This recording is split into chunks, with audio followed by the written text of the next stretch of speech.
آج کا یہ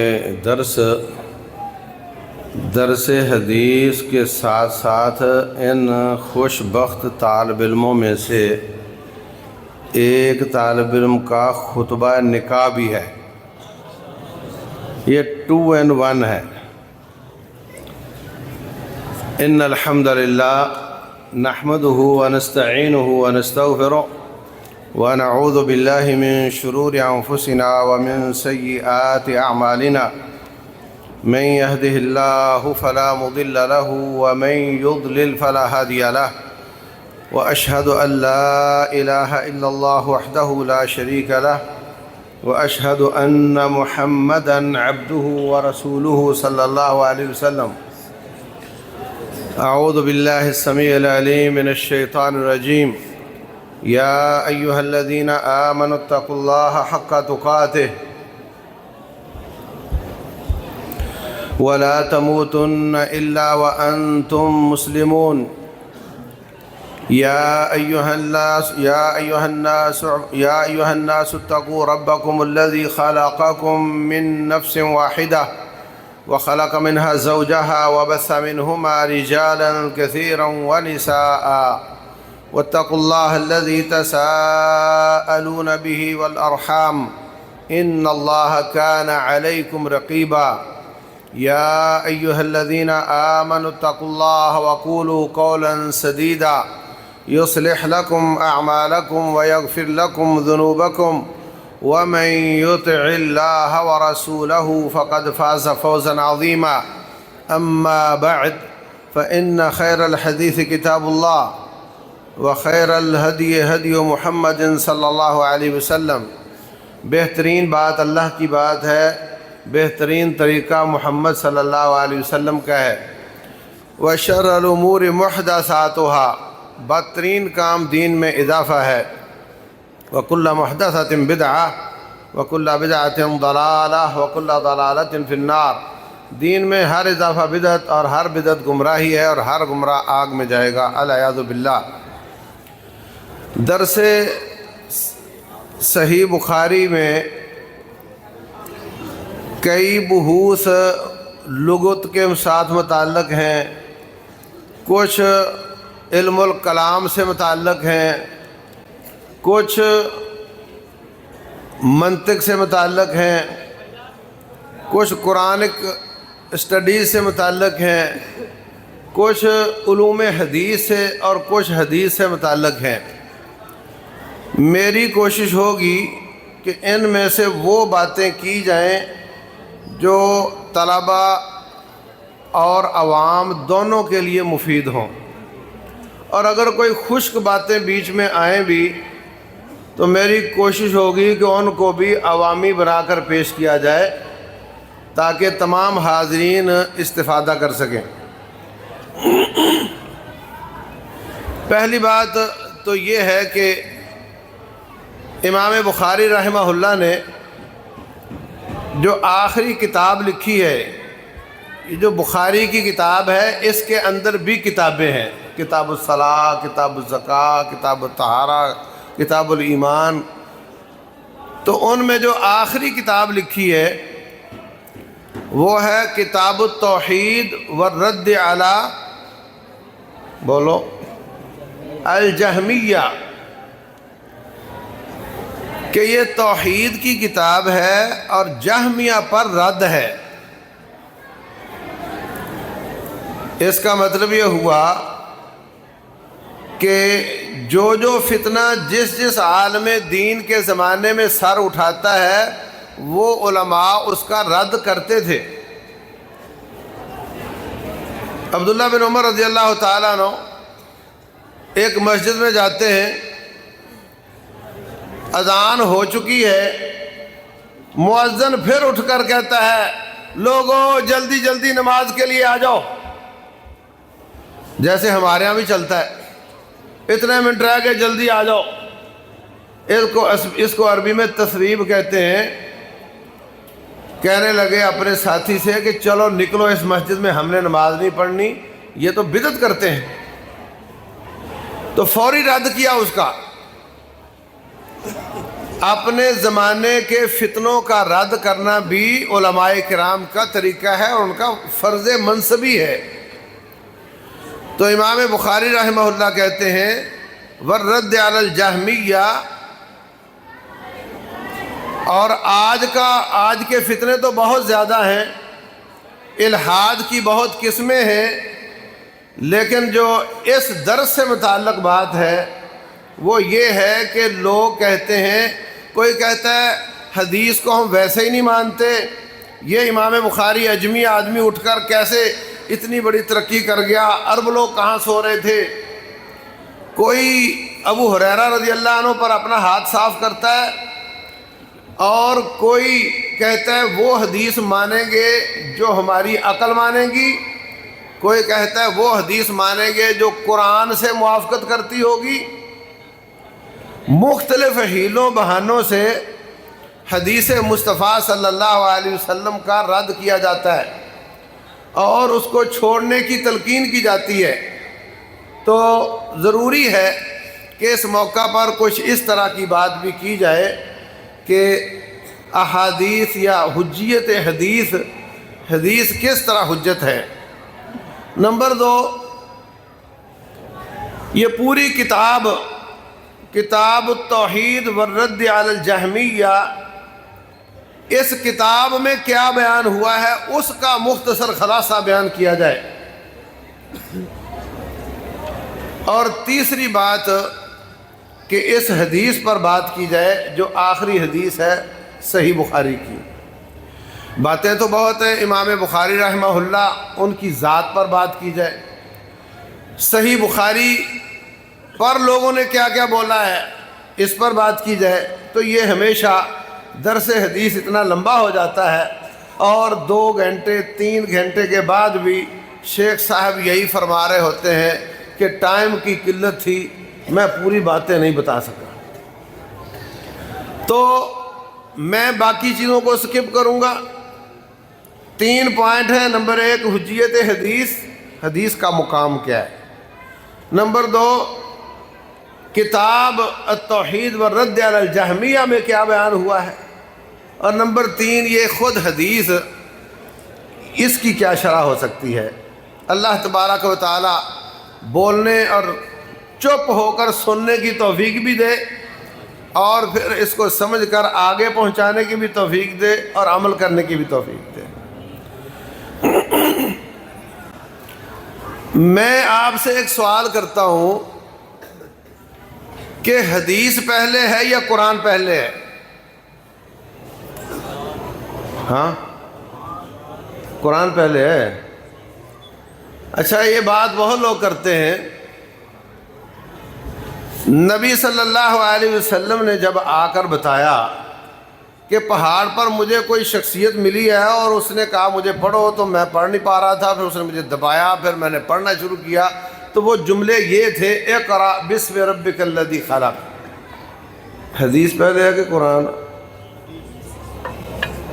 ہاں، اگر آپ یہ نہ بتاتے کہ میرے پاس ایسے کوئی آیا اور مجھے اس نے ایسے کہا ہے، تو آ کر سیدھا اقرأ بسم ربک الذی شروع کر دیتے، تو کسی کو کیا پتہ چلتا ہے یہ کیا ہے بھائی؟ تو وہ چہرہ انور اور وہ زبان مبارک جس نے قرآن کو اتھینٹک کہا، تم کہتے ہو وہ حجت ہی نہیں ہو سکتی؟ اگر وہ زبان مبارک حجت نہیں تو قرآن کی حجیت کہاں سے لاؤ گے؟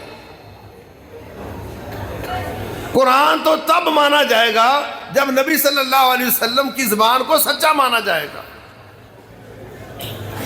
اللہ تبارک و تعالیٰ فرماتے ہیں هو الذی بعث فی الامیین رسولا منہم یتلو علیہم آیاتہ ویزکیہم ویعلمہم الکتاب والحکمہ، ان کو کتاب و حکمت کی تعلیم دیتے ہیں۔ قرآن حکیم میں بھی دانائی کی باتیں، حکمت کی باتیں ہیں، مگر اللہ نے الگ سے بیان کر کے، مفسرین کہتے ہیں اس سے مراد سنت مصطفیٰ ہے صلی اللہ علیہ وسلم۔ اور رب ذوالجلال فرماتے ہیں جب وحی آتی تھی تو آپ جلدی جلدی اس کو دہرانے کی کوشش کرتے تھے کہ جبریل صاحب نے چلے جانا ہے اور مجھے بعد میں کوئی بتانے والا نہیں، تو میں جلدی جلدی اس کو دہرا لوں تاکہ مجھے ازبر ہو جائے۔ اللہ تعالیٰ نے یہ آیت نازل کی، لا تحرک به لسانک لتعجل به ان علینا جمعہ وقرآنہ فإذا قرأناه فاتبع قرآنہ ثم ان علینا بیانہ۔ اے نبی صلی اللہ علیہ وسلم، آپ جلدی جلدی پڑھنے کا تکلف نہ کیا کریں، آپ سکون سے پڑھا کریں۔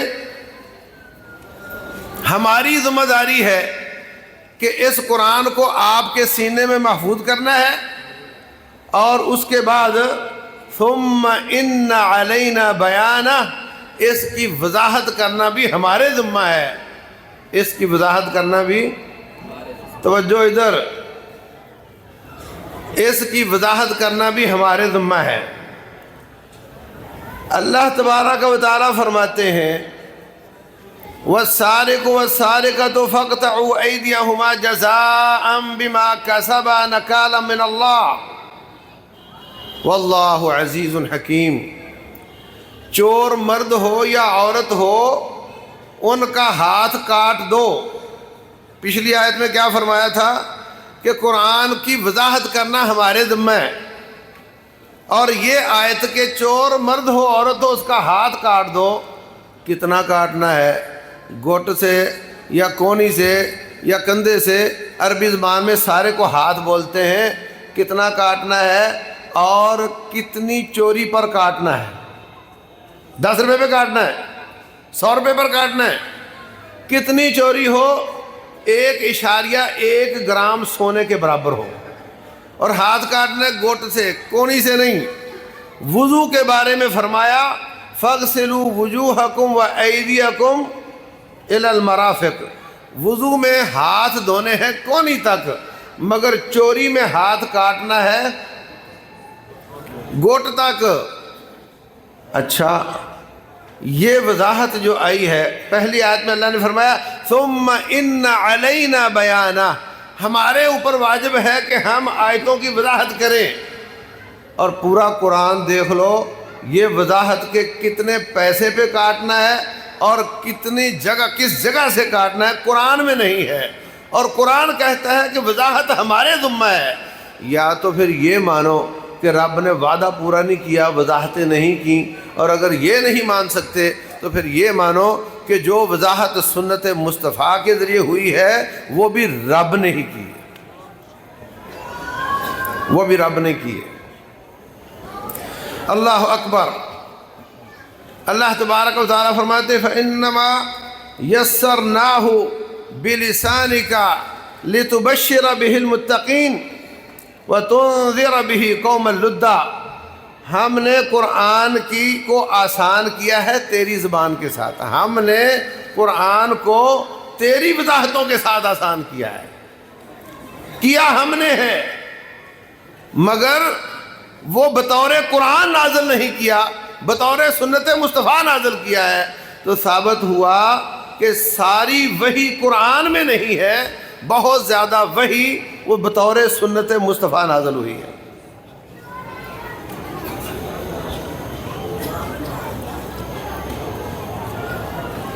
اسی طرح رب ذوالجلال والاکرام فرماتے ہیں اِنَّا أَنزَلْنَا إِلَيْكَ الْكِتَابَ بالحق، توجہ کرو، ہم نے کتاب نازل کی حق کے ساتھ، ٹھیک ہے، ہم نے کتاب نازل کی حق کے ساتھ، لِتَحْكُمَ بَيْنَ النَّاسِ بِمَا أَرَاكَ اللَّهُ، تاکہ آپ لوگوں میں فیصلے کریں جو اللہ آپ کو دکھائے۔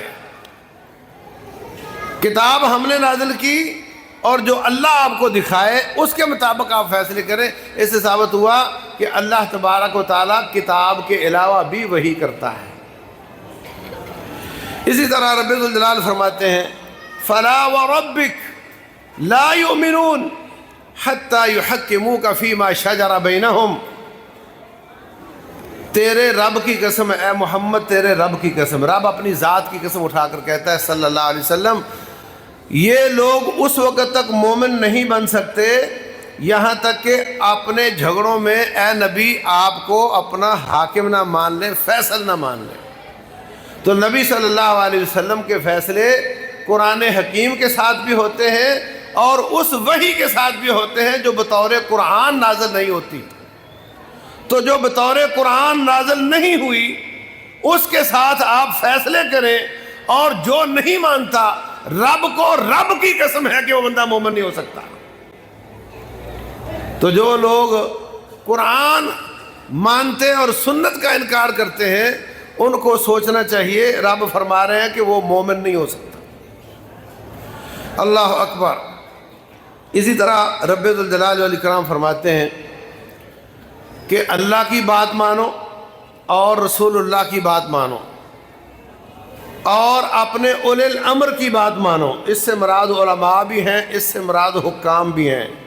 فَإِن تَنَازَعْتُمْ فِي شَيْءٍ فَرُدُّوهُ إِلَى اللَّهِ وَالرَّسُولِ، اگر جھگڑا ہو جائے تو اللہ اور رسول کی طرف اس کو لوٹاؤ۔ تو ثابت ہوا کہ قرآن اور سنت دونوں مل کر شریعت بنتی ہے، اکیلا قرآن شریعت نہیں ہے، سنت بھی اس کے ساتھ برابر کی شریعت کے احکام ہے۔ اللہ اکبر۔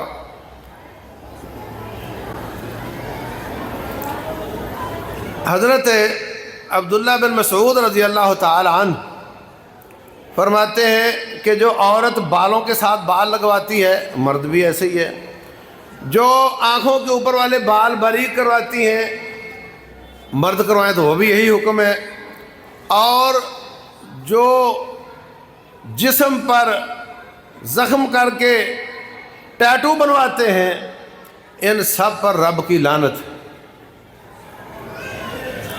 اور یہ بات کتاب اللہ میں لکھی ہوئی ہے۔ ایک عورت گئی، اس نے الف لام میم ذالک الکتاب سے شروع کیا اور پورا قرآن پڑھ گئی، اور واپس آ کر کہتی ہے حضرت میں نے سارا قرآن پڑھ لیا ہے اور یہ بات تو کہیں مجھے نہیں ملی، اور آپ نے کہا تھا کہ یہ کتاب اللہ میں ہے۔ تو عبداللہ بن مسعود رضی اللہ عنہ فرماتے ہیں لو قرأتیہ لوجدتیہ، اگر تو میری نظر سے پڑھتی قرآن کو تو تجھے یہ قرآن میں مل جاتی بات، اس لیے کہ آپ کو یہ آیت نہیں ملی وَمَا آتَاكُمُ الرَّسُولُ فَخُذُوهُ وَمَا نَهَاكُمْ عَنْهُ فَانْتَهُوا، جو نبی دے دیں وہ لے لو، اور جس سے نبی منع فرما دیں اس سے باز آ جاؤ۔ جب اس کو نبی نے دیا ہے اور جب اس سے نبی نے منع کیا ہے تو یہ قرآن کہتا ہے کہ وہ لو، اس کو قبول کرو۔ تو گویا نبی صلی اللہ علیہ وسلم کے تمام حکم اور آپ کے تمام منع کردہ چیزیں یہ کتاب اللہ کا حصہ ہے۔ اور اس عورت نے پھر نہیں کہا کہ نہیں نہیں میں نہیں مانتی۔ عبداللہ بن مسعود رضی اللہ عنہ فقہاء صحابہ میں سے ہیں، اور وہ سنت مصطفیٰ کو کتاب اللہ کا حصہ مان رہے ہیں۔ اور اللہ تبارک و تعالیٰ فرماتے ہیں اِنَّا نَحْنُ نَزَّلْنَا الذِّكْرَ وَإِنَّا لَهُ لَحَافِظُونَ، ہم نے نصیحت کو نازل کیا ہے، ہم ہی اس کی حفاظت کرنے والے ہیں۔ اور رب کا قرآن بھی نصیحت ہے اور سنت مصطفیٰ بھی نصیحت ہے، اور اللہ نے اس کی بھی حفاظت کی ہے، اللہ نے اس کی بھی حفاظت کی ہے۔ اور آپ کو بتاؤں قرآن بھی سندوں کے ساتھ آیا ہے اور حدیث بھی سندوں کے ساتھ آئی ہے۔ قرآن بھی عہد نبوت میں لکھا جاتا تھا، ترتیب بعد میں لگی ہے، اور سنت مصطفیٰ بھی عہد نبوت میں لکھی جاتی تھی اور ترتیب بعد میں لگی ہے۔ ہمارا جو علاقہ ہے پاک و ہند، بر صغیر، سعودیہ وغیرہ بھی، اس میں جو قرآن پڑھا جاتا ہے یہ آپ نے سنا ہوگا، یہ قراءات 7 اور 10 کا قاری ہے۔ یہ قراءات 7 اور 10 کیا ہے؟ یہ سندیں ہیں قاری صاحب سے نبی صلی اللہ علیہ وسلم تک۔ اور جو ہمارے اس علاقے میں اس کی سند ہے حفص بن سلیمان کوفی، عاصم بن ابی النجود کوفی سے، اور وہ عبداللہ السلمی سے، اور وہ زید بن ثابت رضی اللہ عنہ سے روایت کرتے ہیں۔ یہ قرآن کی سند ہمارے اس علاقے کی ہے۔ اور جو سوڈان سے لے کر مصر سے لے کر مراکش تک پورے افریقہ میں جو قرآن پڑھا جاتا ہے وہ دوسری سند ہے، وہ ہے ورش عثمان بن سعید عن نافع المدنی عن الاعرج عن ابن عباس رضی اللہ تعالیٰ عنہما۔ یہ ان کی سند ہے اور یہ ان کی سند ہے، یہ اور باقی اس کے علاوہ 8 سندیں اور ہیں۔ یہ قرآن بھی سندوں کے ساتھ ہی ہم تک پہنچا ہے اور سنت مصطفیٰ بھی سندوں کے ساتھ ہی ہم تک پہنچی ہے۔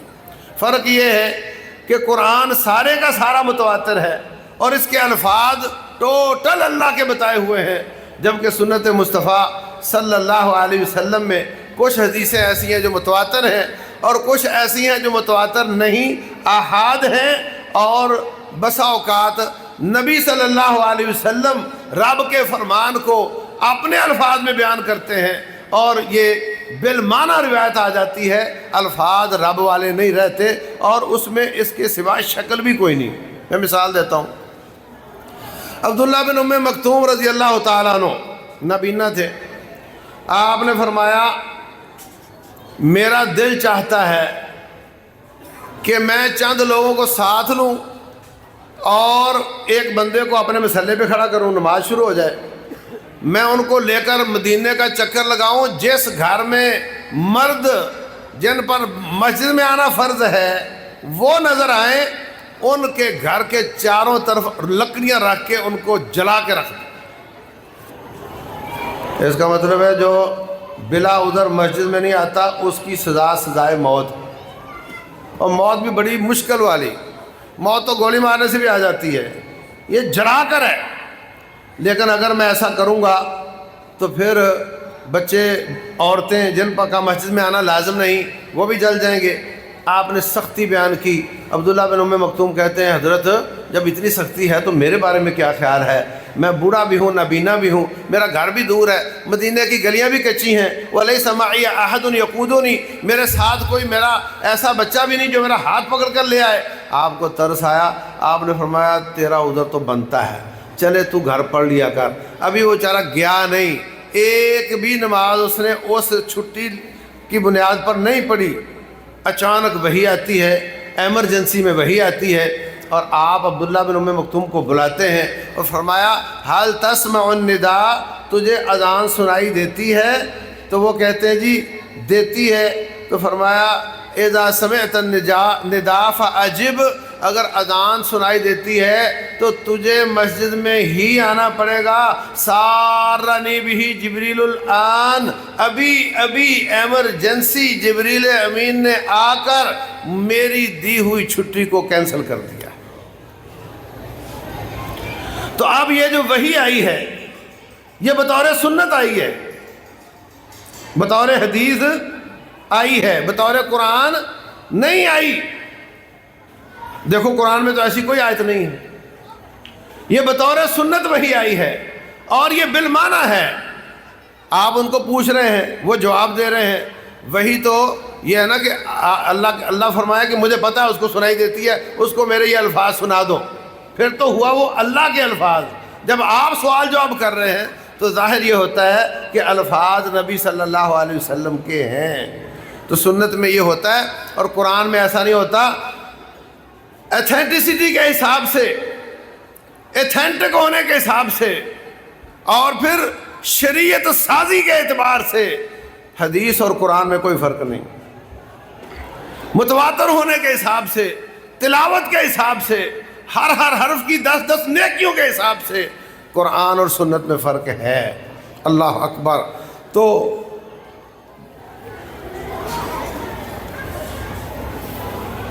اللہ تبارک و تعالیٰ کے رسول صلی اللہ علیہ وسلم فرماتے ہیں جب میں تمہیں حکم دوں تو وہ اگر میں منع کروں تو بعد آ جایا کرو، اور جب میں حکم دوں تو اتنا کر لیا کرو جتنی تمہاری طاقت ہے۔ تو اس سے بھی ثابت ہوا کہ نبی صلی اللہ علیہ وسلم کے احکام واجب طاعت ہیں۔ اللہ اکبر۔ حدیث مصطفیٰ صلی اللہ علیہ وسلم قرآن کی وضاحت بھی کرتی ہے اور مستقل شریعت سازی بھی کرتی ہے۔ قرآن کی وضاحت بھی کرتی ہے اور شریعت سازی بھی کرتی ہے۔ شریعت سازی کی دو ایک مثالیں آپ کو دیتا ہوں کہ قرآن کہتا ہے 4 پارے کی آخری آیت میں کہ جو مستقل عورتیں حرام ہیں، ماں ہے، بہن ہے، بیٹی ہے، یہ رشتے بیان کیے ہیں، اور بعد میں فرمایا وَأُحِلَّ لَكُم مَّا وَرَاءَ ذَلِكُمْ، یہ رشتے مستقل حرام ہیں، اس کے علاوہ باقی رشتے وہ تمہارے لیے حلال ہیں۔ قرآن یہ کہہ رہا ہے۔ اور نبی صلی اللہ علیہ وسلم کے ذریعے جو اور وحی آئی ہے وہ یہ ہے کہ تمہاری بیوی کے ہوتے ہوئے اس کی پھوپھی، اس کی خالہ، اس کی بھانجی، اس کی بھتیجی آپ کے نکاح میں نہیں آ سکتی۔ تو اس کا مطلب یہ ادھر قرآن کہتا ہے اس کے سوا سارا حلال ہے، اور حدیث کہتی ہے کہ نہیں، اس کے علاوہ بھی یہ رشتہ حرام ہے۔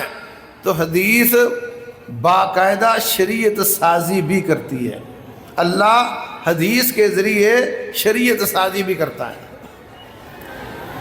اسی طریقے سے انما حرم علیکم المیت والدم ولحم الخنزیر وما اہل به لغیر اللہ، صرف یہ 4 چیزیں 5 چیزیں تم پر حرام ہیں، اس کے سوا کوئی حرام نہیں۔ قل لا اجد فیما اوحی الی محرما، جتنی وحی مجھ پر آئی ہے اس میں مجھے ان چیزوں کے سوا کوئی حرام نظر نہیں آتی۔ وہ کیا ہے؟ الا یکون میتۃ مردار، یا بہنے والا خون، یا خنزیر کا گوشت، اور وہ جانور جو غیر اللہ کے لیے پکارا گیا ہو۔ اس کے سوا مجھے شریعت میں کوئی چیز حرام نظر نہیں آتی، یہ قرآن میں اللہ تعالیٰ فرما رہے ہیں۔ جبکہ سنت مصطفیٰ کہتی ہے صلی اللہ علیہ وسلم کہ کوا حرام ہے، چیل حرام ہے، گدھ حرام ہے، شکرا، باز، شاہین یہ حرام ہے، اسی طرح کتا، بلی، شیر، چیتا یہ حرام ہے، اور ان کا تذکرہ اللہ نے قرآن حکیم میں نہیں کیا۔ گدھا حرام ہے، اس کا تذکرہ رب نے نہیں کیا۔ تو ثابت ہوا حدیث کا مقام صرف قرآن کی وضاحت نہیں ہے، بلکہ اس میں اللہ تعالیٰ نے باقاعدہ احکام بھی نازل کیے ہیں۔ اور جہاں تک قرآن کی وضاحت کا تعلق ہے تو اس کی ایک مثال میں آپ کو دے چکا ہوں، ہاتھ کاٹنے والی۔ ایک اور مثال سن لو، اللہ تبارک و تعالیٰ فرماتے ہیں جب تم حالت جنگ میں ہو تو تم نماز خوف ادا کرو۔ امام آدھے مجاہدوں کو 1 رکعت پڑھائے گا، پھر کھڑا رہے گا، دوسری رکعت نہیں پڑھے گا۔ مجاہد اپنی دوسری پوری کر کے چلے جائیں گے محاذ پر، اور دوسرے واپس آ کر امام کے پیچھے آ کر کہیں گے امام صاحب ہم آگے ہیں، پھر امام دوسری رکعت شروع کر دے گا، اس کی دوسری ہوگی، ان آنے والوں کی پہلی ہوگی، امام سلام پھیر دے گا، اور یہ اٹھ کر 1 رکعت پوری کر لیں گے۔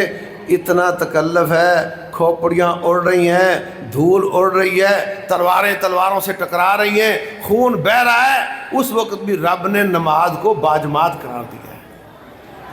پتہ نہیں کہاں بھولے پھرتے ہم، گھروں میں نمازیں پڑھ لیتے ہیں عورتوں کی طرح۔ اور اللہ فرماتے ہیں فَإِذَا أَمِنْتُمْ فَاذْكُرُوا اللَّهَ، جب تم امن کی حالت میں آ جاؤ، فَاذْكُرُوا اللَّهَ كَمَا عَلَّمَكُمْ، تو پھر ایسے نماز پڑھو جیسے ہم نے تمہیں سکھایا ہے، پھر ایسے نماز پڑھو جیسے ہم نے تمہیں سکھایا ہے۔ اور پورا قرآن دیکھ لو، رب نے کہیں نماز پڑھنے کا طریقہ نہیں سکھایا۔ قرآن کہتا ہے ایسے نماز پڑھو جیسے ہم نے تمہیں سکھایا ہے، اور کہیں قرآن میں نہیں ہے کہ رکوع سجدے کے پہلے ہوگا اور قیام رکوع سے پہلے ہوگا، اور قیام رکوع تھوڑا جھکنے کو کہتے ہیں اور سجدہ پورے جھکنے کو کہتے ہیں، اس میں یہ پڑھنا ہے، اس میں وہ پڑھنا ہے، اس کی 4 رکعتیں ہوں گی، اس کی 3 ہوں گی، اس کی 2 ہوں گی، کہیں بیان نہیں کیا۔ اور قرآن کہتا ہے جیسے ہم نے تمہیں بتایا ہے نا ایسے نماز پڑھنی ہے، اور وہ رب نے بطور قرآن نہیں بتایا، وہ بطور سنت مصطفیٰ بتایا ہے صلی اللہ علیہ وسلم۔ اسی طرح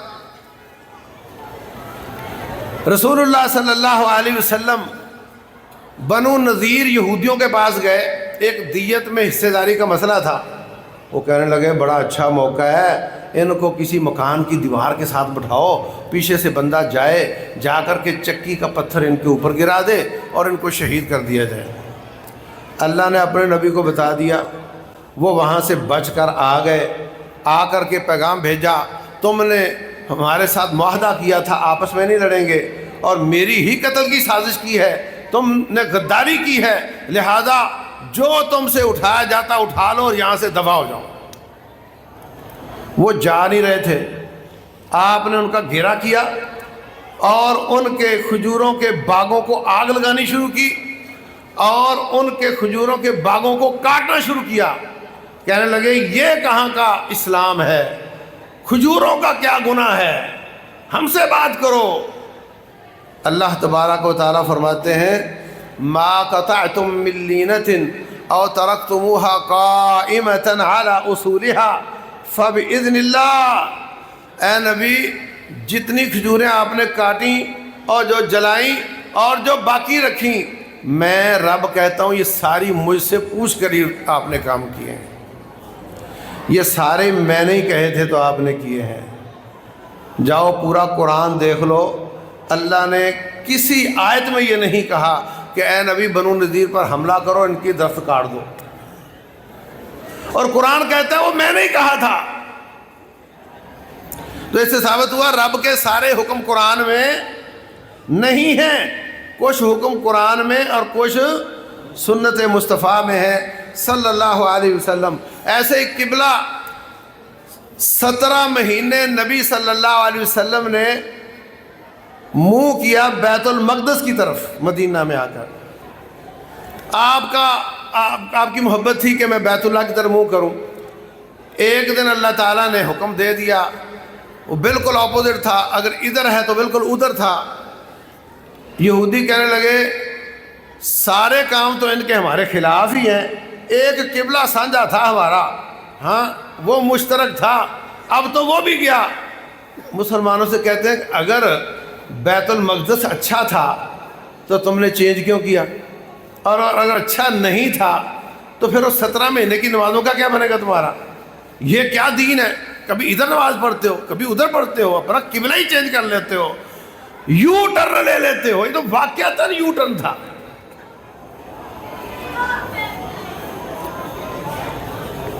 اللہ تبارک و تعالیٰ فرماتے ہیں وَمَا جَعَلْنَا الْقِبْلَةَ الَّتِي كُنْتَ عَلَيْهَا إِلَّا لِنَعْلَمَ مَن يَتَّبِعُ الرَّسُولَ۔ یہ پوچھتے ہیں کہ ایسا کیوں ہوا؟ ہم نے پہلے ادھر منہ کرنے کا حکم دیا، پھر ادھر منہ کرنے کا حکم دیا، تاکہ پتہ چلے کہ کون سچی طاعت کرتا ہے۔ ہم کہیں ادھر تو وہ ادھر ہو جائے، ہم کہیں ادھر تو وہ ادھر آ جائے، یہ سچا فرما بردار ہے۔ اور جو اکڑتا ہے، تکبر کرتا ہے، اعتراض کرتا ہے، وہ جھوٹا ہے۔ ہم نے ادھر منہ کر کے نماز پڑھنے کا حکم اس لیے دیا تھا تاکہ پتہ چلے کہ طاعت اور فرما برداری میں سچا کون ہے۔ پورا قرآن تلاش کر لو، کسی آیت میں نہیں ہے کہ اے نبی تو بیت المقدس کی طرف منہ کر کے نماز پڑھا کر۔ اور قرآن کہتا ہے وہ میں نے کہا تھا، رب فرماتا ہے وہ میں نے کہا تھا، جبکہ وہ قرآن میں نہیں ہے۔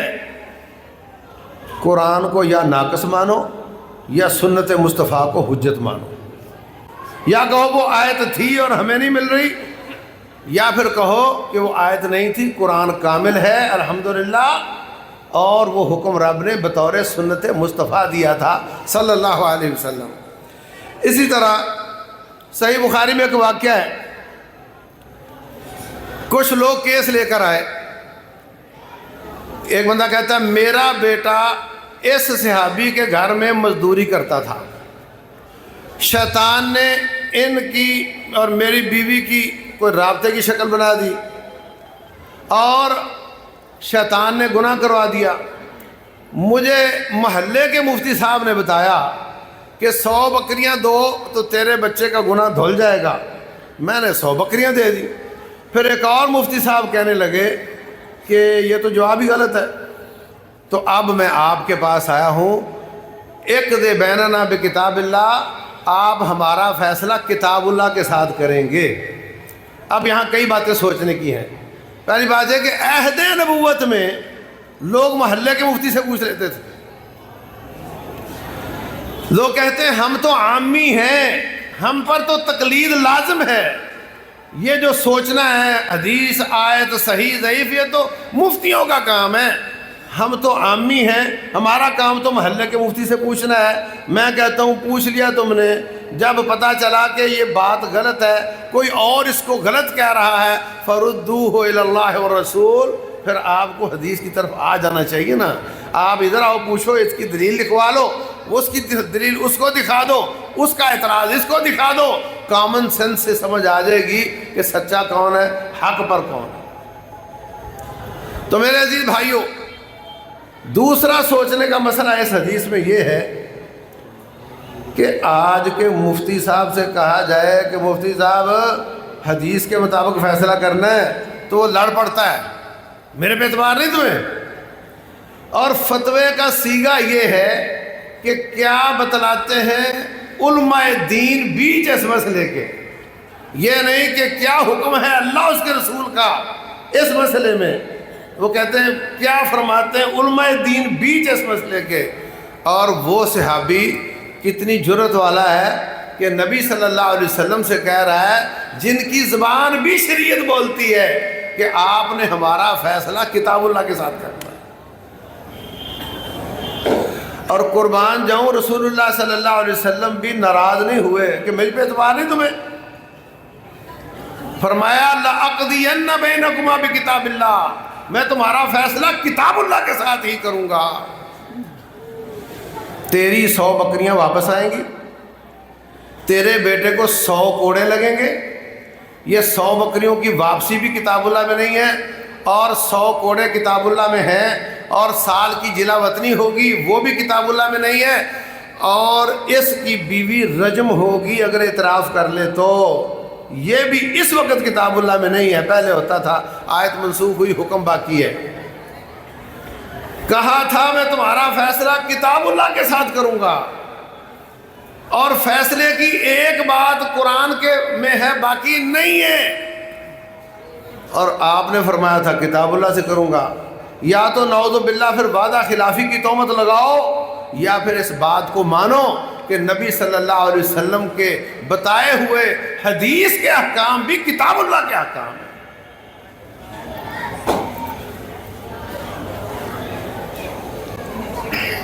آخری مثال اس میں رسول اللہ صلی اللہ علیہ وسلم نے فرمایا کہ جو شخص جہاد کے لیے گھوڑا پالتا ہے، اس کے کھانا، اس کا پینا، اس کی پیشاب خانہ، یہ سارے ہی اس کے اعمال نامے میں تولے جائیں گے۔ اتنی فضیلت والی بات ہے۔ تو ایک شخص کہتا ہے جی حضرت اگر گدھا اللہ کے راستے میں پالا جائے، گدھے کے ساتھ بھی تو مجاہدوں کا سامان لے جایا جا سکتا ہے، سواری بھی کی جا سکتی ہے، تو اگر کسی کی گھوڑے کی طاقت نہ ہو، وہ گدھا اللہ واسطے پالتا ہے، جہاد کی نیت سے پالتا ہے، تو کیا اس کا بھی یہ سارا کچھ نیک اعمال میں تولا جائے گا؟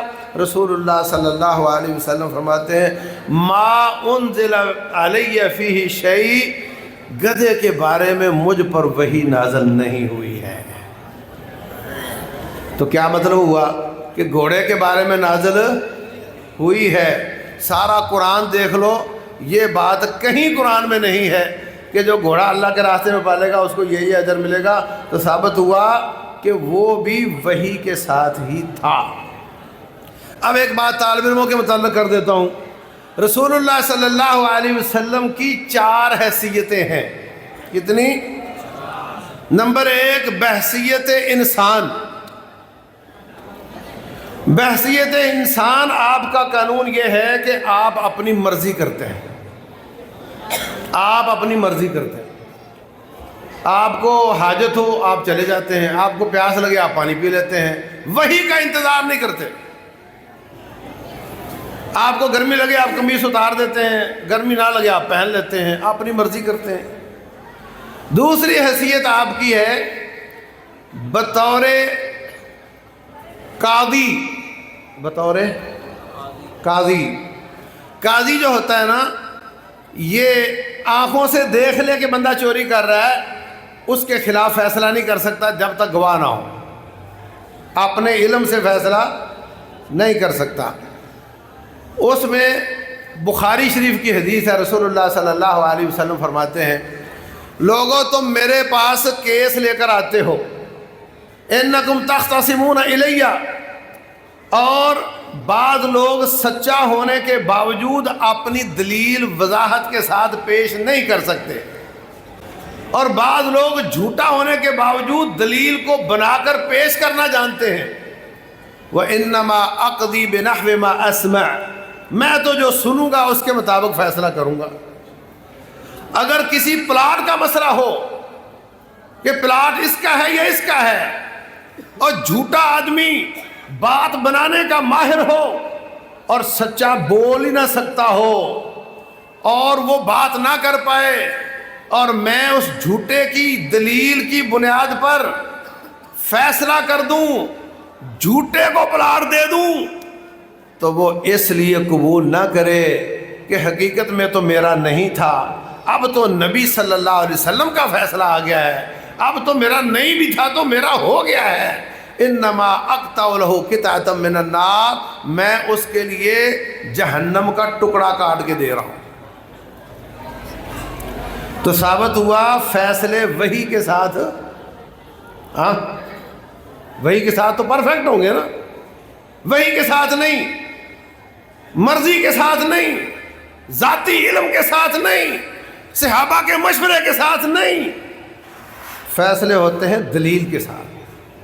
ہمارے ہاں لوگ پتہ کیا کہتے ہیں، وہ فلاں بینک نے ایک سکیم نکالی ہے، جلدی جلدی لے لو کہیں مفتی صاحب فتویٰ واپس نہ لے لیں۔ وہ سمجھتے ہیں کہ مفتی جانے اس کا رب جانے، اس کا دل کہہ رہا ہوتا ہے کہ یہ غلط ہے، بینک والے خود کہہ رہے ہوتے ہیں کہ یہ غلط ہے، مگر وہ کہتے ہیں مفتی صاحب کا فتویٰ وہ جانے اس کا رب جانے۔ اور نہیں بھائی، رسول اللہ صلی اللہ علیہ وسلم فرماتے ہیں میں اس کے لیے آگ کا ٹکڑا کاٹ کے دے رہا ہوں۔ کتنی حیثیتیں ہو گئی بھائی، پہلی کیا تھی، دوسری، تیسری حیثیت بحثیت امیر المومنین۔ اس میں آپ کو حکم ہے کہ وَشَاوِرْهُمْ فِي الْأَمْرِ، آپ ساتھیوں سے مشورہ کر کے فیصلہ کریں۔ جنگ مدینے میں رہ کر لڑنی ہے، باہر جا کر لڑنی ہے، پڑاؤ یہاں ڈالنا ہے کہ وہاں ڈالنا ہے، قیدی چھوڑنے ہیں کہ نہیں چھوڑنے ہیں، یہ آپ ساتھیوں سے مشورہ کرو اور آپ فیصلے کرو۔ اس میں وہی آئے اس کا انتظار ضروری نہیں، مشورے کرو اور فیصلے کرو۔ چوتھی حیثیت رسول اللہ صلی اللہ علیہ وسلم کی بحثیت امام الانبیاء، بحثیت خاتم النبیین، بحثیت سید الرسل۔ اس میں اللہ تعالیٰ فرماتے ہیں وَمَا يَنطِقُ عَنِ الْهَوَىٰ إِنْ هُوَ إِلَّا وَحْيٌ يُوحَىٰ، آپ کوئی لفظ نہیں بولتے، جو بھی لفظ بولتے ہیں وہ آسمان کی وحی ہوتی ہے، اور وہ حجت ہوتی ہے، وہ دلیل ہوتی ہے، اس سے شریعت ثابت ہوتی ہے۔ اللہ اکبر۔ تو میرے عزیز بھائیوں، یہ تو چار باتیں تھیں حدیث کی اہمیت کے بارے میں۔ اگلا پوائنٹ اب دیکھتے ہیں ہم کہ کتاب التوحید والرد علی الجہمیہ کیا ہے۔ آج یہ الفاظ آپ کو اجنبی لگتے ہیں، جہمیہ، معتزلہ، ماتریدیہ، اشاعرہ، مؤولہ، مشبہہ، معطلہ، عجیب لفظ لگتے ہیں، اور آپ بلکہ کئی علماء بھی یہ خام خیالی رکھتے ہیں کہ یہ پرانے فرقے تھے، ختم ہو گئے، آج کل ان کے تذکرے کی ضرورت نہیں۔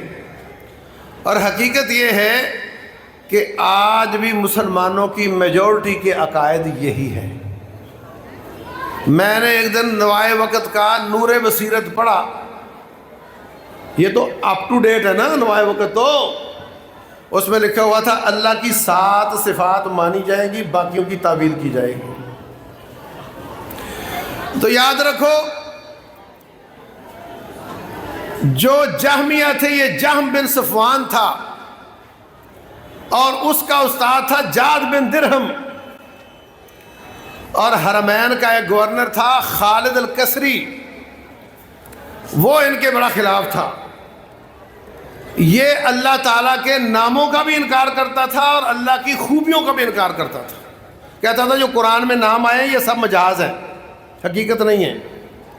نہ رب، کہتا تھا جتنے نام زیادہ اتنے رب زیادہ۔ ایک اللہ، ایک رحمان، ایک رحیم، ایک سمیع، ایک بصیر۔ اگر آپ توحید کو اپنانا چاہتے ہیں تو پھر ایک اللہ کو مانو، باقی سب ناموں کا انکار کرو۔ نعوذ باللہ۔ اللہ تبارک و تعالیٰ محبت کرتا ہے، بھلے نہیں۔ واللہ یحب المتقین، کہتا نہیں، اللہ محبت نہیں کرتا۔ کیوں بھائی؟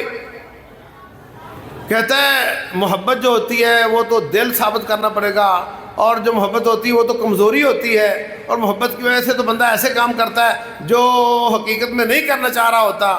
لہذا نعوذ باللہ یہ رب محبت نہیں کرتا۔ عقل کو کتاب و سنت کے مقابلے میں لانا۔ خالد قصری گورنر تھا، اس نے عید الاضحیٰ کا خطبہ دیا اور کہنے لگا ضحوا تقبل اللہ ضحایاکم، لوگوں خطبہ ختم کر رہا ہوں، جاؤ جا کر کے اپنے جانور ذبح کرو، اور میں آج جعد بن درہم کی قربانی دوں گا، اس لیے کہ وہ کہتا ہے کہ رب نے خلیل اللہ سے محبت نہیں کی اور نہ ہی کلیم اللہ سے بات کی، رب کی کلام اور محبت کا انکار کرتا ہے۔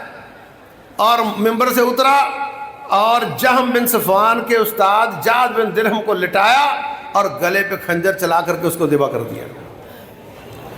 امام احمد بن حنبل رحمہ اللہ 3 خلیفے کوڑے مار مار کے تبھی موت مر گئے۔ پورے عالم اسلام کا سب سے بڑا مسئلہ یہ تھا کہ قرآن مخلوق ہے یا رب کی صفت ہے۔ آج ہم اس کو فضول اور بس اوقات غیر ضروری سمجھتے ہیں۔ حقیقت یہ ہے کہ یہ مسئلہ آج بھی ہے اور عقیدے کا مسئلہ ہے اور رب ذوالجلال کے بارے میں مسئلہ ہے، اس کو سمجھنا ضروری ہے۔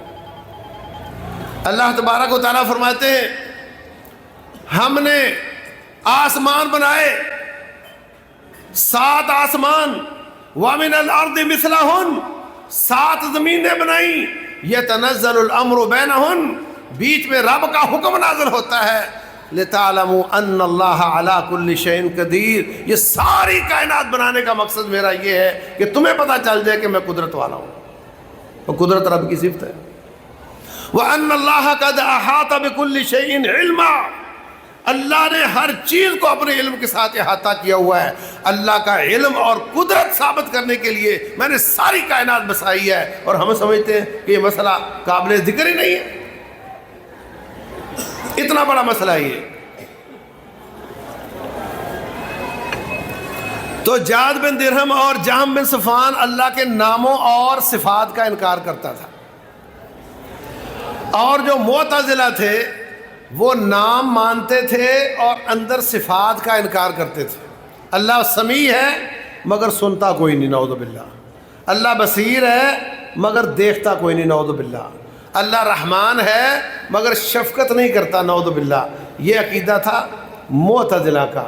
اللہ تبارک و تعالیٰ فرماتے ہیں وَرَبُّكَ الْغَفُورُ ذُو الرَّحْمَةِ، اللہ یہ بھی کہہ سکتا تھا وَرَبُّكَ الْغَفُورُ الرَّحِيمُ، تیرا رب غفور الرحیم ہے۔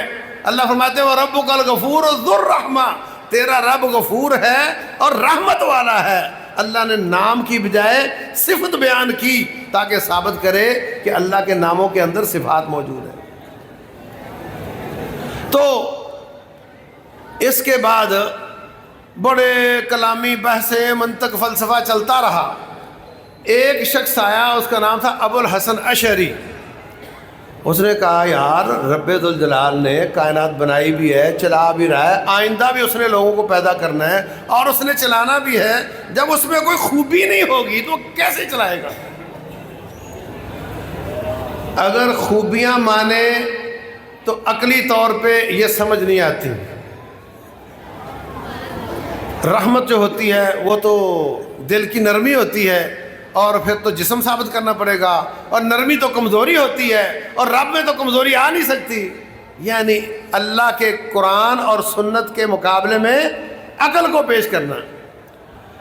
اگر صفتیں مانے تو عقلی طور پہ بہت مشکل ہو جاتی ہے، اور اگر نہ مانے تو بغیر خوبیوں کے رب کائنات نہ بنا سکتا نہ چلا سکتا ہے.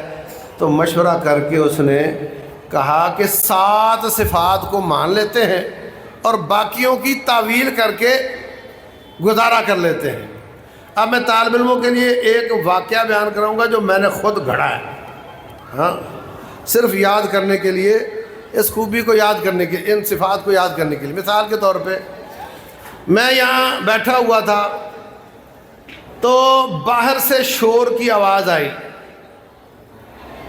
میں اٹھ کر گیا، دیکھا 2 طالب علم جھگڑ رہے تھے. میں نے ان کو ڈانٹا، چپ ہو جاؤ، چھوڑو ایک دوسرے کو. اتنا واقعہ جو میں نے بیان کیا ہے اس میں 7 صفات استعمال ہوئی ہیں. یہ مانتے ہیں پاکستان، ہندوستان، افغانستان، بنگلہ دیش کی میجورٹی کے مسلمان. کیا کیا صفات ہیں اس میں یاد کرنے کے لیے واقعہ بنایا میں نے. اصل صفات ہیں کیا؟ نمبر 1، میں زندہ تھا تو میں نے سنا، تو حیات، ٹھیک ہے. میں نے سنا تو سماعت، سننے سے میرے دل میں علم آیا کہ باہر کوئی گڑبڑ ہے تو علم. سوچا، اٹھتا ہوں، جا کر دیکھتا ہوں تو ارادہ. ہمت کی تو اٹھا، طاقت، قوت. اور جا کر دیکھا تو کیا ہوا؟ بصارت. اور ان کو ڈانٹا تو کلام. کتنی ہو گئی؟ 7 ہو گئے. یہ تھے ابو الحسن اشعری. ان کا فرقہ اشعری کہلاتا ہے. ایک بندہ اور آیا، اس نے کہا ایک اور کا اضافہ ضروری ہے، کیونکہ اللہ فرماتے ہیں میں کون کہتا ہوں تو ہو جاتا ہے، تو اس میں تو ہے ہی نہیں، تو کائنات کیسے بنائے گا وہ؟ اس لیے اس نے کہا کہ 8ویں صفت تکوین اس میں شامل کر لو. تکوین کہ اللہ کون کہہ دے تو کام ہو جاتا ہے. اس نے 8 مانی. یہ ہے ماتریدیہ، ابو منصور ماتریدی. اس نے 8 مانی، 7 یہ والی اور 1 وہ. اور ابو الحسن اشعری نے 7 مانی، اور باقی تمام صفات کا معنی بدل کے ان 7 والا ہی کرتے ہیں. مثال کے طور پہ اللہ تعالیٰ کا ہاتھ ہے، اللہ کے 2 ہاتھ ہیں. قرآن کہتا ہے ما منعک ان تسجد لما خلقت بیدی، اے ابلیس تجھے کس چیز نے روکا کہ تو آدم کو سجدہ کرے جس کو میں نے 2 ہاتھوں سے بنایا. لیکن یہ خوبی کوئی نہیں مانتا ان میں سے. تو وہ کیا معنی کریں گے؟ چونکہ قوت اور طاقت، قدرت، یہ ان 7 میں سے ایک ہے نا. تو جب آپ دیکھنا چاہے کہ کون سی تفسیر سلفی ہے اور کون سی ان میں سے کسی کی ہے، تو آپ تبارک الذی بیدہ الملک پہلی آیت دیکھ لیں. اگر اس نے ترجمہ یہ کیا ہو کہ بابرکت ہے وہ ذات جس کے ہاتھ میں بادشاہی ہے، تو سمجھو کہ بندہ ٹھیک ہے. اور اگر وہ کہے جس کے قبضہ قدرت میں بادشاہی ہے، تو سمجھو کہ وہ تعویل کرنے والا ہے. کیونکہ قدرت ان 7 میں سے ایک ہے. ہاتھ منع کرنا نہیں، تو پھر کرے گا قبضہ قدرت. تو یہ اس کی مثالیں اور کافی ساری ہیں، میں بات کو لمبا نہیں کرنا چاہتا. تو یہ 7 صفات ماننے والے سبعیہ کہلاتے ہیں، اشعریہ کہلاتے ہیں، 8 والے ماتریدیہ، اور جو کوئی نہیں مانتے وہ معتزلہ، اور جو نام بھی نہیں مانتے وہ جہمیہ، جہم بن صفوان کے ماننے والے ہیں.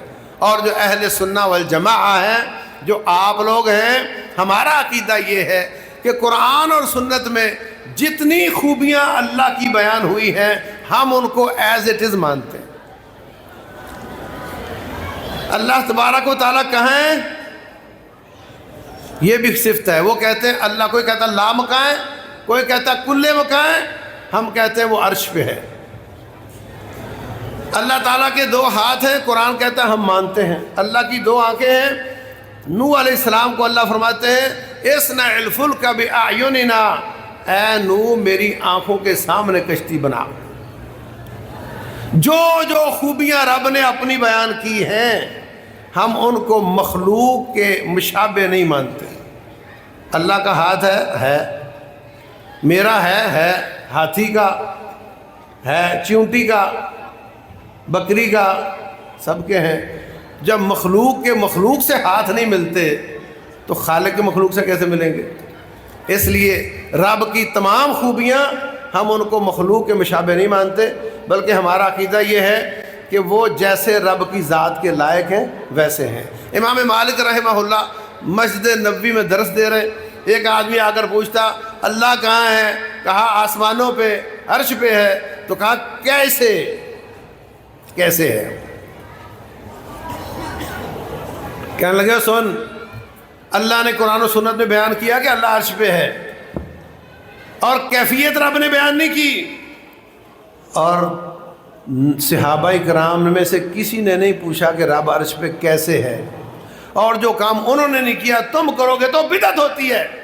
پھر ایک شاگرد کو کہتے ہیں اس کو پکڑ کے مسجد سے نکال دو، یہ تمہارے دماغ خراب کرے گا۔ ٹھیک ہے، ہم اللہ کی تمام صفات کو مانتے ہیں، ان کو مخلوق کے مشابہ نہیں کرتے، ان کا معنی تبدیل نہیں کرتے، ان کا انکار بھی نہیں کرتے، اور ان کے ترجمہ اس کا کرتے ہیں۔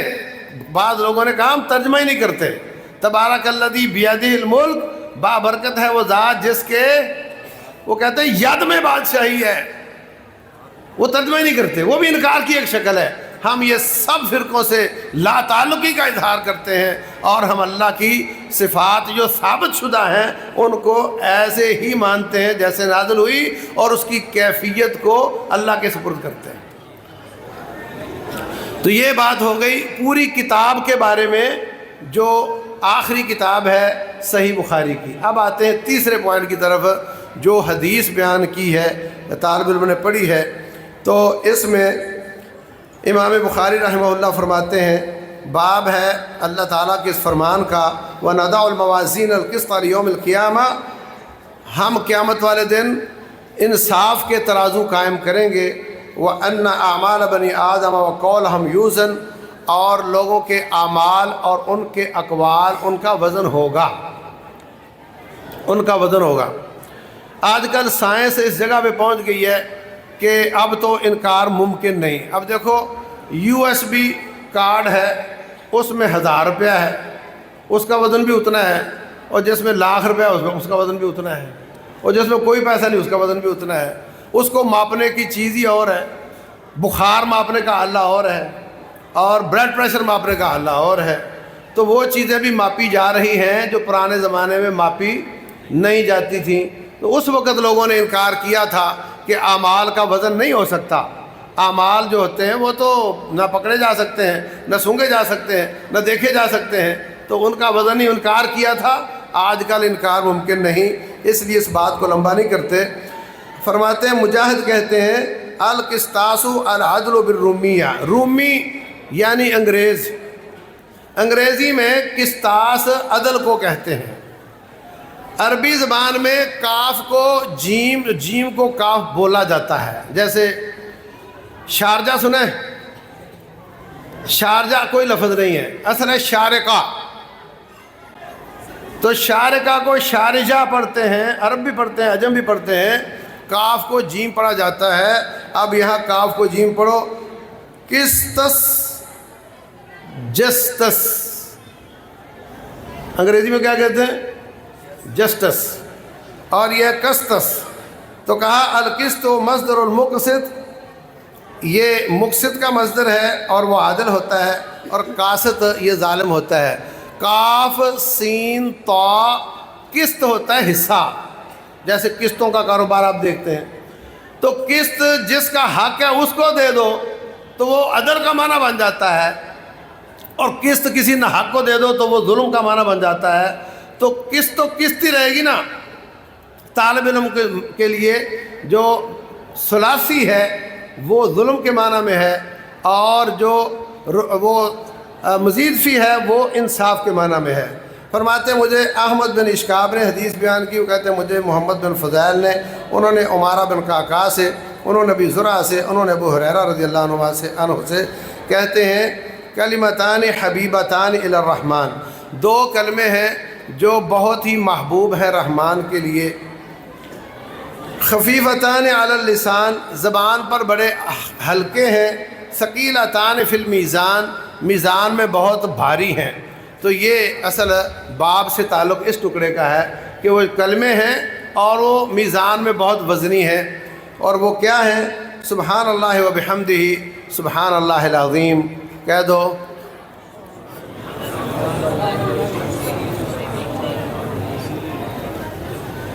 رسول اللہ صلی اللہ علیہ وسلم فرماتے ہیں سبحان اللہ الحمدللہ پڑھنے سے زمین آسمان کا خلا نیکیوں سے بھر جاتا ہے۔ میں بول رہا ہوں، آپ سن رہے ہیں، آپ کے کان عبادت کر رہے ہیں، زبان چپ ہے۔ اگر آپ یہ کلمات پڑھتے رہو تو آپ کے 1-2 سیکنڈ میں زمین آسمان کے خلا نیکیوں سے بھر جائیں گے۔ پڑھو گے، گھر جا کر اپنی گھر والیوں کو بھی بتاؤ گے، وہ بھی پڑھیں گی، ہاں، ان کے پڑھنے کا اجر بھی آپ کو ملے گا، آپ کا اجر بھی آپ کو ملے گا، ان کے پڑھنے کا اجر بھی آپ کو ملے گا، ٹھیک ہے؟ اور ان کا اجر بھی اور آپ کا اجر بھی سارا ہی مجھے ملے گا، اس لیے کہ میں نے کہا نا گھر جا کے بتانا۔ آپ نے بتانا، میں یہ چاہ رہا ہوں کہ دین کا علم اتنا مفید ہے کہ انسان کی اپنی نیکیاں بھی، شاگردوں کی نیکیاں بھی، اور ان کی دعوت سے جتنے لوگ نیکی کریں گے سب کی نیکیاں اس کو ملتی ہیں اللہ کے فضل سے۔ اس لیے وعدہ کرو کہ ہم اپنی اولاد، بھانجے بھتیجے، نواسے پوتے، اور نہیں تو محلے کے کسی بچے کو قائل کر لو، اس کو ہم دینی ادارے میں داخل کروائیں گے۔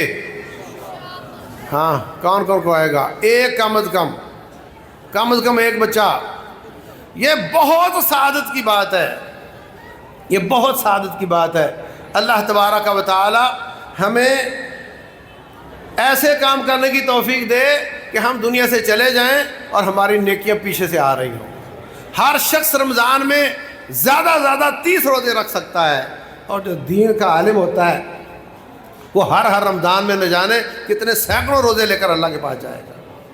تو یہ بہت ہی مبارک کام ہے۔